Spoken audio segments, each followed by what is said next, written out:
We're all the same. We all go high, we all go low, we all, we're very rarely are we ever in between. And that's why managers, general managers, can't overreact to media speculation, media hysteria, fan hysteria, screaming and yelling about players. Get rid of this guy. He sucks. He gets hurt too much. And the reason I say that is because there's one real featured player today in one of the newspapers, and the other one just hit another home run last night and is attacking the ball as he's raking for the New York Yankees. And those two players happen to be Michael Conforto of the New York Mets and Brett Gardner of the New York Yankees. And remember last year? I mean, people were tired of Brett Gardner. They're trying to trade him.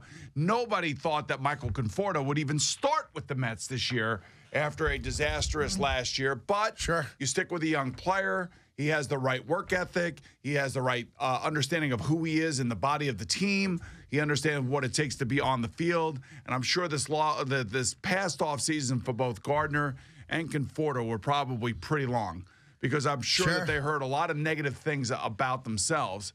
So at least, here we are. And at the end of the day, they love New York. They want to be in New York. Yeah, they want to be here. They don't want to be anywhere else. And, they're good teammates. Right. They're both, and I always laugh at, you Yankee fans, always getting on Brett Gardner. He stinks. He's not a leadoff hitter. He doesn't run well. He can't play. I mean, come on, guy is a really good ball player. Now, most Yankee fans love Gardner. I'm not saying that he's the next coming of Pete Rose, but he may be the closest thing to Pete Rose. He's been a really, really good Yankee. I mean, my God. And he's killing. He leads the league in runs right now. He's having a great first quarter of the season. And I love it. I actually love it, man, when players come back and they do what these two players are doing. You know what I mean? Yeah. I mean, it's nice to see it, especially and both of them are as humble can be. It's great seeing it, the way Chase Headley started, the way Bruce started for the Mets this year, because it's happening under the glare of New York. We're ready to pounce as soon as something doesn't go our way, under the specter of a Matt Harvey situation, a Noah Syndergaard, etc. I've experienced both, all right? I experienced a player here. I've experienced my entire life being a fan of certain teams here.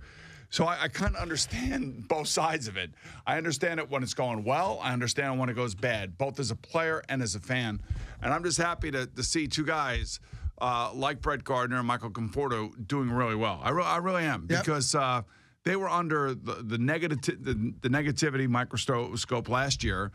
People were all over them, but yet I would imagine that the management of both teams and the managers of said teams probably said, you know what? These guys are really good locker room guys. Yeah. They're good, solid baseball players. They'll figure it out, and they'll come back, and both of them are having what I would say renaissance season. Maybe for Gardner, you could say that. Conforto's young, and he's getting his career re-kickstarted, I guess you would say. Yeah, the Yankees got the benefit of a not crazy. It was a bang-bang play at first base. Could have not been overturned. If it's not overturned, it's a tie game. They overturn it, becomes a third out of the inning, and then the bullpen was just money good last night. So